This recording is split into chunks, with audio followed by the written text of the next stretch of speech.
Welcome to our comprehensive guide on the UK legislative process. This video will take you through the journey of a bill from its inception to becoming law. We'll explore the roles of the House of Commons and the House of Lords in this process. Additionally, we'll delve into the concept of devolved powers within the UK. Finally, we'll touch upon the significance of parliamentary privilege. What is a bill? A bill is a proposal for new legislation or an amendment that Parliament debates. It is presented for debate in Parliament and can originate in either the House of Commons or the House of Lords. To become law, a bill must be approved in the same form by both houses. Once approved, it receives royal assent and becomes an Act of Parliament.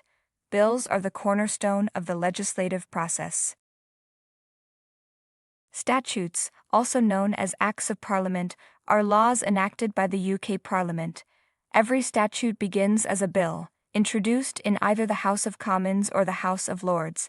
After both houses agree on the bill and it receives royal assent, it becomes a statute. Statutes are primary legislation, meaning they do not rely on other legislative authorities. They form the backbone of UK law.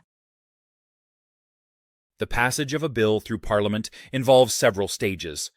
It starts with the introduction, followed by multiple readings and committee stages.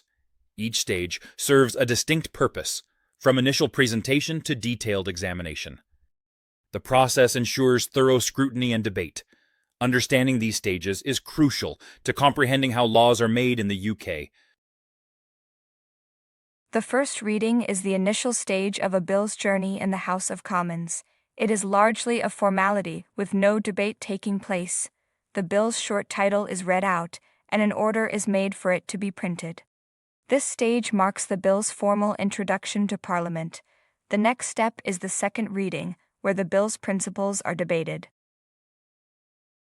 At the second reading, members of Parliament debate the main principles of the bill. This stage occurs about 2 weeks after the first reading. The responsible minister or MP opens the debate, followed by responses from the opposition. MPs then vote on whether the bill should proceed. If approved, it moves to the committee stage for detailed examination.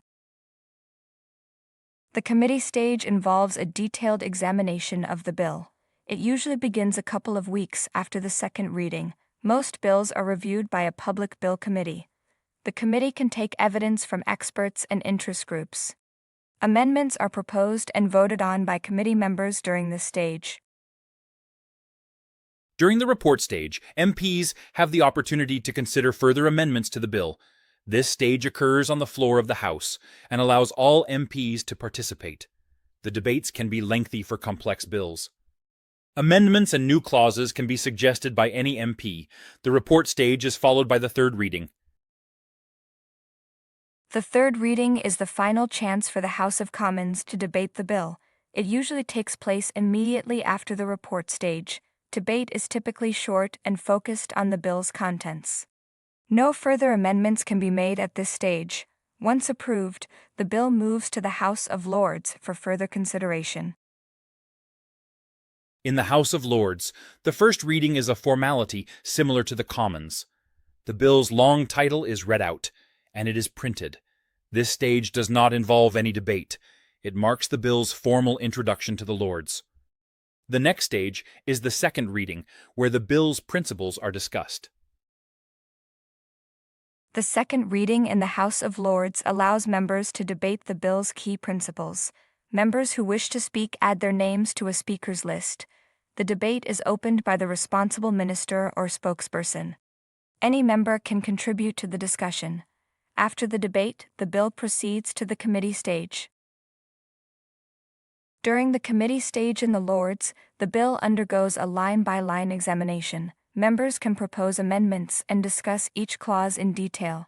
This stage can last several days, depending on the bill's complexity. The government cannot restrict the subjects under discussion. After this stage, the bill moves to the report stage. The report stage in the Lords offers another opportunity to amend the bill. It usually starts 2 weeks after the committee stage. Members can propose changes and vote on amendments. The bill is reprinted with all agreed amendments. The report stage is followed by the third reading, the final chance to amend the bill. The third reading in the Lords focuses on finalizing the bill. Members can tidy up the bill to ensure it is effective and workable. Amendments can be made to clarify specific parts. Once this stage is complete, the bill returns to the Commons or receives royal assent. The third reading is crucial for ensuring the bill's quality.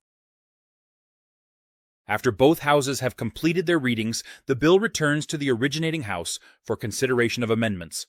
Both houses must agree on the exact wording. This process may involve ping-pong if changes are disputed. Once agreement is reached, the bill receives royal assent.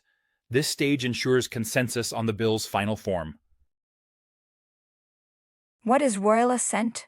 Royal assent is the final step for a bill to become law. It is the monarch's formal approval for a bill to become law. This stage is largely ceremonial and usually occurs quickly. Once royal assent is granted, the bill becomes an Act of Parliament.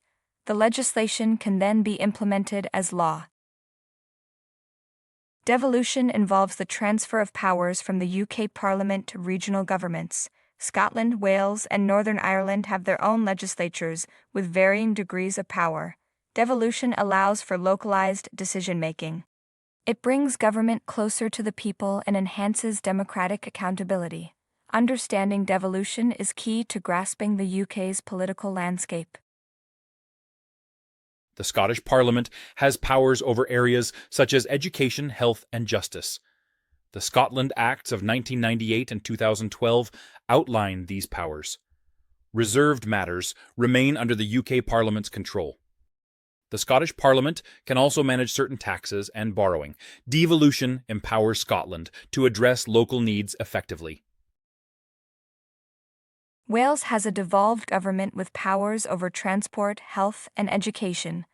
The Government of Wales Act 1998 established the National Assembly for Wales. Subsequent acts have expanded its powers, including fiscal responsibilities. The Welsh Government can legislate on matters not reserved to the UK Parliament. Devolution in Wales promotes regional autonomy. Northern Ireland's devolution is governed by the Northern Ireland Act 1998. The Assembly has control over areas like health, education, and justice. Reserved matters require UK government consent for legislation. Devolution in Northern Ireland is part of the Good Friday Agreement. It allows for tailored governance reflecting local priorities. Parliamentary privilege protects the independence of Parliament. It allows members to speak freely without legal repercussions. Privilege includes the right to regulate internal affairs without external interference. It ensures Parliament can function effectively and hold the government accountable. Understanding privilege is vital for comprehending parliamentary operations. Parliamentary privilege came under scrutiny during the 2009 expenses scandal. It highlighted the need for clear boundaries on privilege. The government proposed a Parliamentary Privilege Act to address these issues. Privilege remains a crucial aspect of parliamentary democracy. It balances the need for freedom with accountability. First past the post is the UK's electoral system for general elections. It elects one MP per constituency based on who gets the most votes. The system promotes a strong MP constituency relationship. However, it often results in disproportional representation. Understanding the system is key to comprehending UK elections. Thank you for joining us on this journey through the UK legislative process. We hope this video has clarified how a bill becomes law and the role of devolution and privilege. Stay informed and engaged with your political system. Understanding these processes empowers you as a citizen. Until next time, take care.